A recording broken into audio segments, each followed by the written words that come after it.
The bomber is a pretty strange fly in terms of how much I love to tie it. It's a really, really cool fly, but it's not something I use a lot. I feel like it has kind of a niche purpose. It's a really, really popular fly for Atlantic salmon. We don't really use them much for, just for trout fishing. I don't know if they won't work, but I personally have never used them. But these are very, very popular, very well-known flies for migratory Atlantic salmon, especially up north. I tie them quite a bit because I love tying them. I think they're a lot of fun. I'm definitely planning a trip up to the Labrador, Nova Scotia, somewhere up in that area. And these are a staple fly up there, so I'm going to make sure that I've got a chunk of them. So I tie them in a few different colors. That's a yellow one. That's what I'm going to tie today. I also do them in green. I do them in blue. So I've got quite a backlog of these. And sometimes when I get bogged down and don't know what to tie, I usually throw on a bomber and have some fun because they're a really enjoyable fly to tie. So in the vise, I've got a size 8 Mustad 53 UBL. It's a salmon steelhead hook. Thread-wise, you've got some options. Just make sure that you use something strong enough so that you can spin some deer hair with. I'm just going to use some white 6/0 uni thread. So I'm going to get my thread started a little bit down beyond the eye just to kind of get it going. And then I'm going to double it back towards the front a little bit.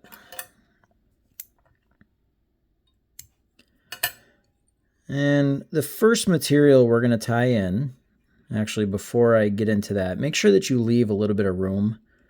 Don't go all the way up to the eye. You don't want to crowd that too much. So the first material we're going to tie in is some white calf tail. So I like to work my way up the tail, so I'm down here at the base. And I'm just going to go up and I'm just going to kind of pull out a little tuft like that. Now calf tail can be kind of a pain to work with. There's a lot of under fur. There's a lot of stuff in there that can really cause it to not stack and not lay the way you want. So I just go right in there. Make sure you go in and get all that kind of pulled right out. And we're going to load that in our stacker. If you don't clean it out good enough, you can put it in your stacker and stack away, and calf tail just won't even stack at all. It won't move. So you really got to get that crappy under fur out of there. Make sure that that's good and cleaned up. I got to stack this a little extra because I got stuff all over my desk. That's the one downside of tying these things. I'd like to keep a nice clean desk, but if you're tying bombers, that is not going to happen. You're going to have deer hair all over the place, and it is not going to be clean. All right, so once you get that all stacked up, we're just going to kind of size it up. You don't need anything massive coming off the front, but you want maybe about 3/4 of a hook shank or so. We'll tie that down. Bring our thread all the way towards where we started it, and just snip that off.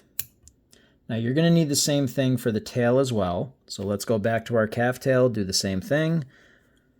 Let's pull off a little tuft of that. Pull off a little more than you need because you're going to lose a little bit when you go to clean it out. So when you snip it, I got a big chunk there. I'm just going to grip those tips and just pull that out. It's not quite like deer hair. What you're pulling out of there isn't the fuzz, so you don't even really need like a dubbing, like a comb or anything like that to get it out of there. It's just, you can just pull it out with your fingers. All right, so we'll get that stacked up.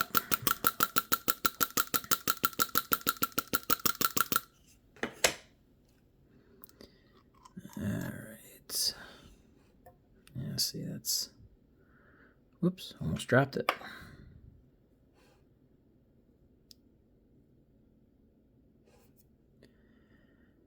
All right, so get that worked around in your fingers so that it lays where you want. Size it up. Right there looks about good. So we're going to come in here with a couple of loose wraps just to gather it all. And once you have it all gathered, hold it up to keep it on top of the shank, tighten up your wraps, and bring it all the way down to the back until it's secured. Then we'll come in here in the middle and get this snipped off. All right, one of the things you really want to make sure you do is size up your hackle before you start tying this. It's just really a matter of, something that's always been a little annoyance of mine is the fact that, this sizing stuff is not universal. So I went ahead and I just kind of, didn't make sure I got the size that I want for my hackle here. This is a brown saddle feather. And to give you an idea what I mean, the hook that we're using here is a size 8. And hackle gauges are good, but they're not really something that you should use religiously in terms of saying, okay, well, I'm tying a size 14 fly. Let me get a size 14 on my hackle gauge. You don't really want to do that because just the hooks and the sizing and all that stuff in the fly tying world, nothing is universal. So this here is a size 16 hackle, and that's going to be what I'm using on my size 8 hook. So you gotta manually, with your eyeballs, actually put it up to the hook and make sure that it's the size that you want. And that's just the way it is. So, wish there was a little bit more consistency, but there's not. So what I'm doing here is I'm folding some of these fibers out. And the reason why I'm doing that is because you can't lose this hackle. Once you start, doing all the things that you need to do, if you go to wrap your hackle and it slips out, then the whole fly's done because you have all of the deer hair, all of the everything on top. You're not going to be able to go back and put that hackle back on. So you have to make sure that when you tie this in, that it's going to stay there. So what I'm doing is I'm just going to take my scissors and I'm going to snip off the fibers. And the reason why I snip off the fibers is because if you pull them off, you just get a bare stem. And with a bare stem, once you apply some pressure, if you don't have that tied in good enough, then it's going to pull right out and you're screwed. At least if you cut it with your scissors, see how it creates that it almost looks like the bill of a sawfish. But that's going to help keep that hackle staying right on there and it's not going to pull out on you. You could wrap it all the way down the shank, but then you're just going to waste that much of your hackle. So there's really just no sense in doing that. So I'm going to cut some of that off to make sure that when I tie it in, those little cut off fibers allow for that to be held on. And I'll go in and tie that down nice and tight, and we're all good. All right, so once you get to the body, you have your choice. These are tied in a lot of different colors like I showed you in the beginning of the video. The two primary colors that I tie these in are yellow and green. For the video, I'm going to do this in yellow. So all you're going to do is you're going to take some deer belly hair. You can use different types of hair. I like the belly hair. I just feel like it spins really easily. And this is a pretty simple process. And if you're not really good with deer hair, this is actually a pretty good fly to kind of practice a little bit and hone your skills with that a little. So all I'm going to do is I'm going to pull a chunk off and I'm just going to snip off the tips. And then I'm going to go beneath my grip and snip off the bottom so that I just have a little chunk of deer hair in my fingers. And the first thing you want to do is just kind of get some of the tips out of there and anything else that you might have missed. And I'm just going to kind of pull it, clean it, and just get some of that garbage out of there. Deer hair can have a lot of fuzz inside it and all kinds of things that you don't want.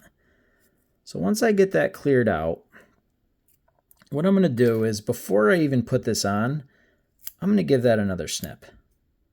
And just to make sure that I have less material on my body, makes a lot of things easier.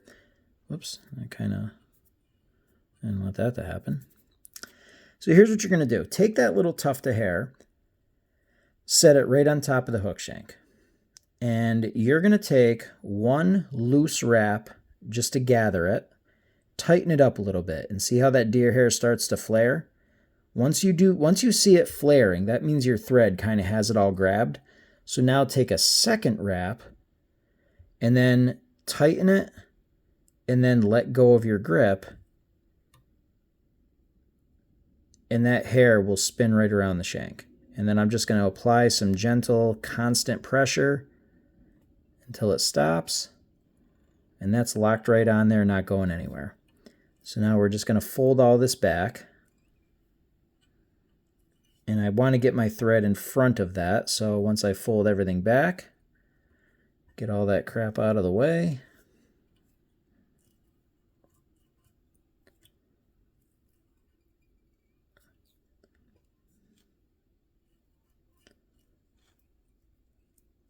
You don't want to trap too much of those fibers because we're going to come in and do that same process again.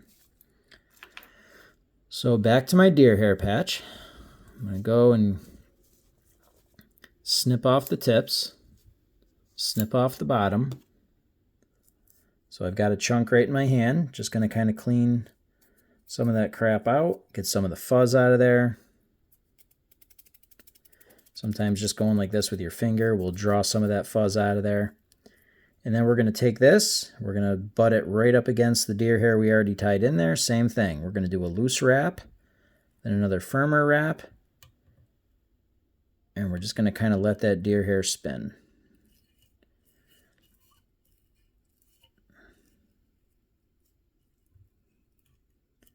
Pull everything back so I can advance my thread.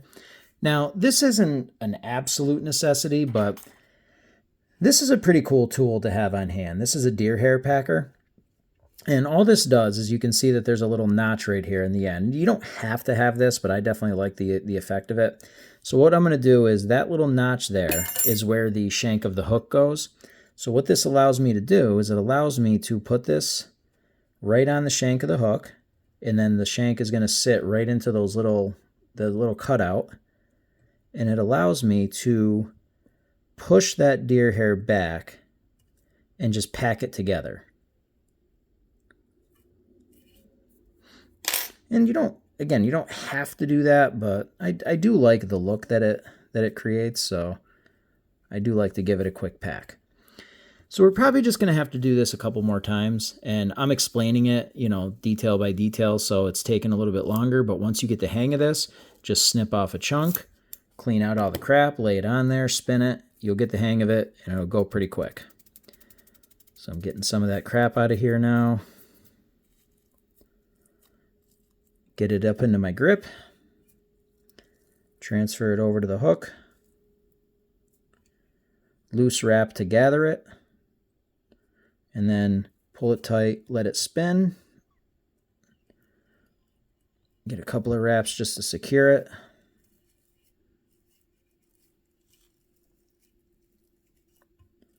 And we're going to pull all that back so that I can advance my thread.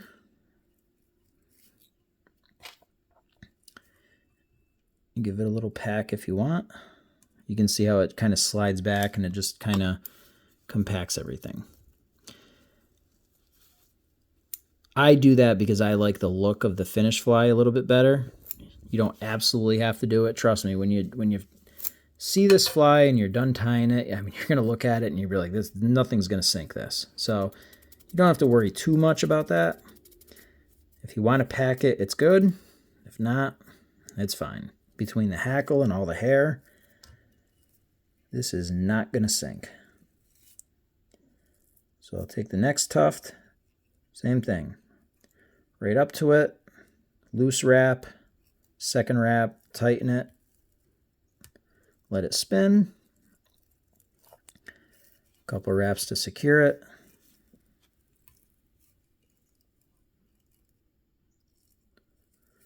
I think the only tough thing is getting your thread forward without trapping all those fibers. If you trap a bunch of the fibers, the deer hair won't spin on the shank as well.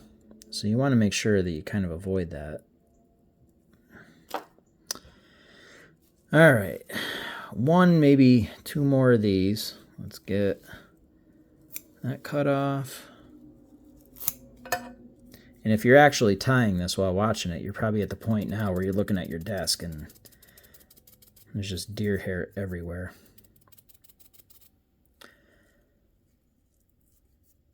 This is one of those flies that, you tie for a lot of reasons, and I tie for all of the obvious reasons of just, enjoying it, having something in the off season to be able to just sit down and do, and opportunity to be creative. I mean, I can go on forever why I tie, but this is one of those flies where when I'm done tying it, I like to just look at it and be like, that's pretty cool.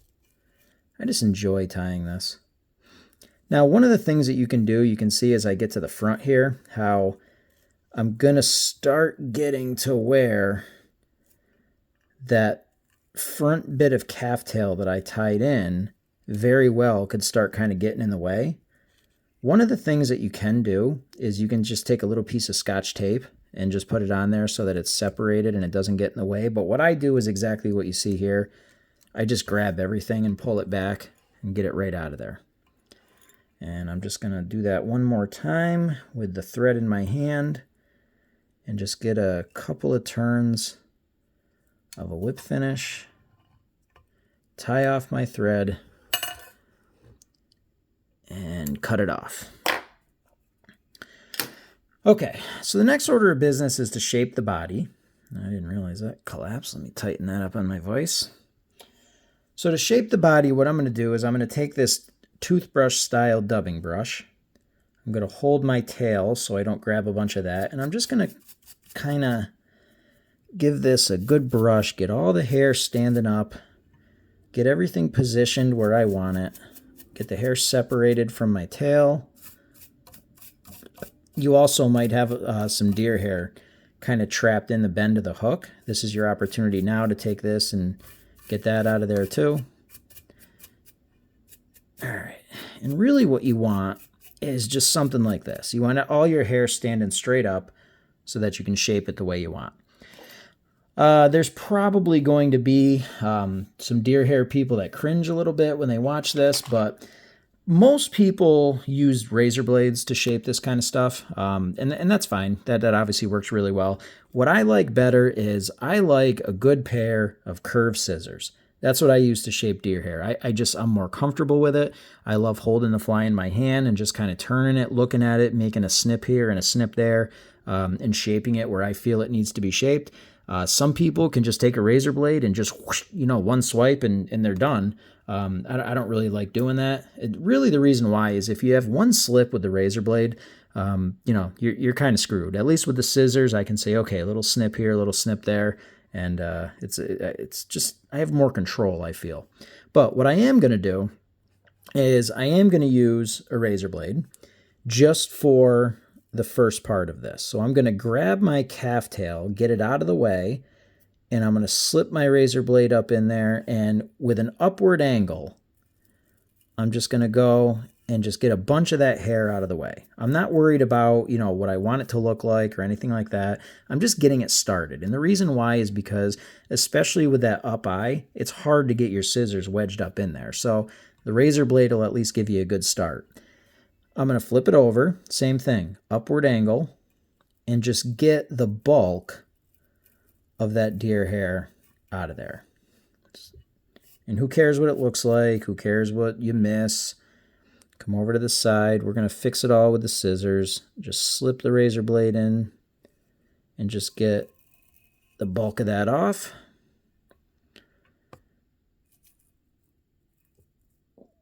And bulk of that off. Now, if you're more comfortable with the razor blade and you want to keep going with it, have at it. But for me, I like to finish this up with the scissors. So, good pair of curved scissors. What I'm going to do is I'm going to start at the eye, and I'm going to grab all of my calf tail, get it out of the way, slip my point in there, and just clean up the eye before I do anything. My first step is always to get the eye clean.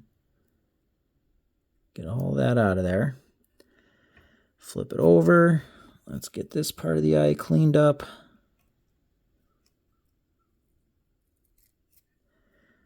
And maybe this guy here. This is the fun part. I mean, in a video, it might be a little bit of a pain to watch because it takes a bit, but this is the fun part. Next order of business is I'm going to clean up the tail. So I'm going to grab my calf tail, same thing. I'm going to slip my scissors in there, make sure that you don't cut the calf tail. Just take a couple of snips, get those long fibers that are right by the tail, get those cut off.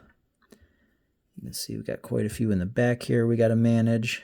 So grab the calf tail, get that out of the way, slip your scissors in, fold everything forward, give them a snip.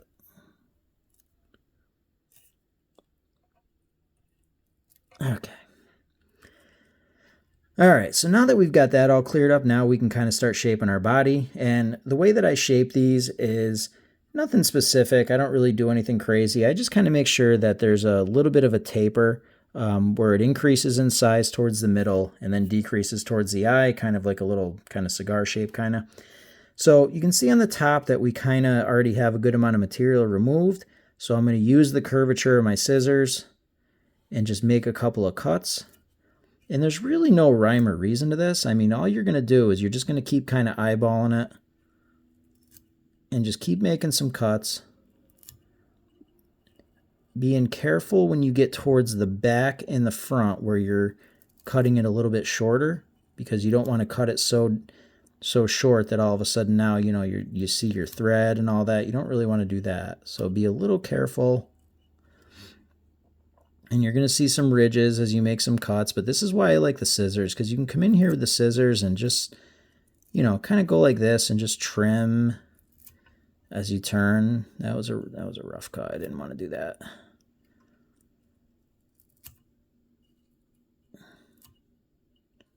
And what'll happen is as you keep working your way through, eventually it'll start taking the shape that you want.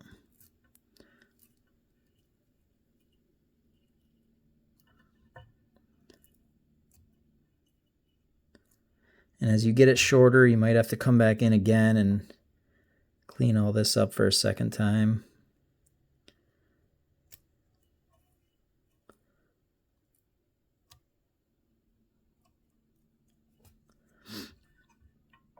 If you can get the whole thing while it's on the vise, great. But I find that it's a little easier in the tail end, because right here with that up eye, it's hard to get my scissors up in there. So what I tend to do is at this point, I just kind of pull the fly right off the vise. And I'll get the vise out of the way a little bit. And the reason why is because I can maneuver it a little bit better, and if I'm holding it in my hands, I can create some angles that I wouldn't be able to have because the vise and all that stuff is in my way. And I'm just going to kind of keep working my way to get the shape that I want. And as you turn the fly, you'll see areas that need a little bit more snipping or a little less, and just keep turning it and working it.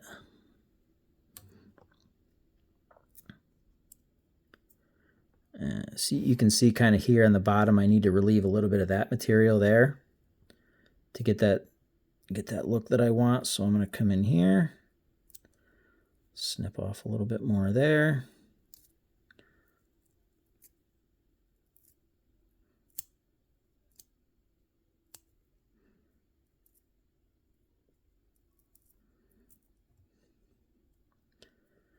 And we're getting there. Still got a little bit of a bulge here, so I'm going to flip it over again and just kind of work on that a little bit. And once you snip off a good amount anywhere, sometimes that can create a ridge. So you want to work your way around and just keep snipping. Smooth out those ridges. That'll give you that nice round look. Still kind of getting there. A little bit more here.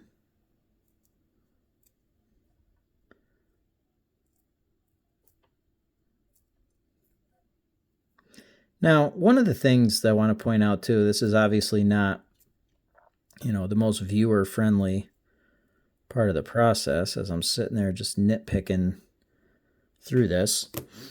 When you actually tie these, I like the look of them, so I try to get the look that I want. But really, if you're tying these to be functional and fish with them, you want the general shape. I can assure you that the fish don't really care. So if you're tying these to get out and actually use them, and you're tying up, a dozen, half a dozen, whatever, you don't really need to be this particular with, getting the body exactly right. It's the look that I want. So yeah, I shoot for it a little bit more, but you don't really need to do that.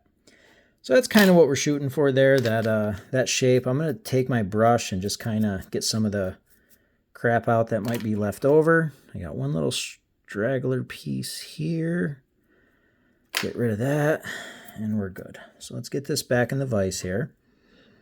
And by now your desk is probably an absolute disaster. All right, after all that movement, let's make sure we're still focused here. All right. I can see one tiny little strand right here at the front that I just want to snip out. Okay. All right, before you do anything, this is a step I always forget. Seems simple, but put your thread back on the hook. I can't tell you how many times I tie these and I just completely forget about this, and I got to tie my hackle in and my thread's not even on. So fold that back, take a couple of wraps. I like to wrap my thread around a couple of times so that when I pull it up, we're all secure.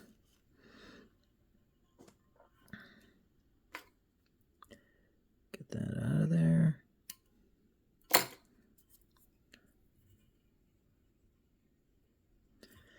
All right, final order of business is let's make sure that you're wrapping your hackle on the right way. We've got two sides to the hackle. You got the colored side there, and there's a little bit of curvature to it. So make sure that you hold it tight and make sure that you're not twisting the hackle when you make your first wrap, because you want to make sure that the curvature points towards the back. So there's my first wrap there.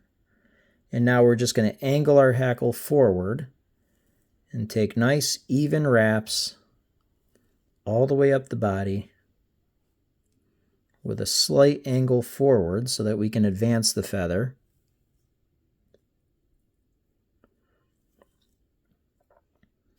And we're going to do this all the way up to the head.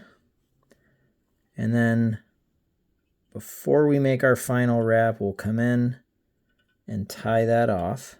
Let's pull our calf tail back so we can get our thread in there. Get that hackle tied in nice and tight. Come in here with some scissors, or this is another opportunity to use your razor blade, because you can just kind of slip it in there. Don't cut your thread and just give it a little snip.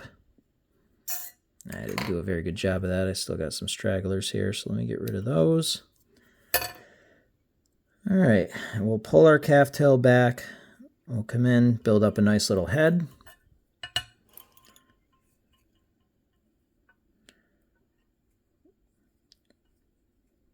Get a good whip finish on there. If you want to cement that or resin or whatever you want, you're more than welcome to. That knot's going to hold just fine, so I'm going to leave it. And that is it. That is one of my absolute favorite flies to tie. I don't fish it much because I don't really use it for trout. This is a traditional Atlantic salmon pattern. They hammer this topwater. Very, very popular fly, tied in a bunch of different colors. I tie it not only because, I enjoy tying it, but it's kind of my my motivation to use it. I don't use it around here for trout, but I do want to take a big trip in the next couple of years. So I'm just tie these to kind of keep that in mind. Like, hey, we're going to do this. We're going to do this. Labrador or someplace, I live in New York, so that area is not too far away. So my goal is to get up to that area and be able to use these things for some Atlantic salmon, which is the primary species that these are used for. So really, really fun fly to tie. One of those flies, when you're done with it, you can kind of look at it and be happy with what you did. I know the video is a little bit longer than what I normally put out, but I do like to go through and make sure that that body is shaped the way that I want it shaped. But once you go through a couple of them, play around with the scissors, play around with the body, you get the hang of it, and it's really not a particularly difficult fly to tie. And it also doubles as an opportunity for you to practice spinning some deer hair. So it's a lot of good reasons to tie this fly, whether you're going to make it up north or not. So Comments, questions, anything, just throw them right in the comments and I'll respond.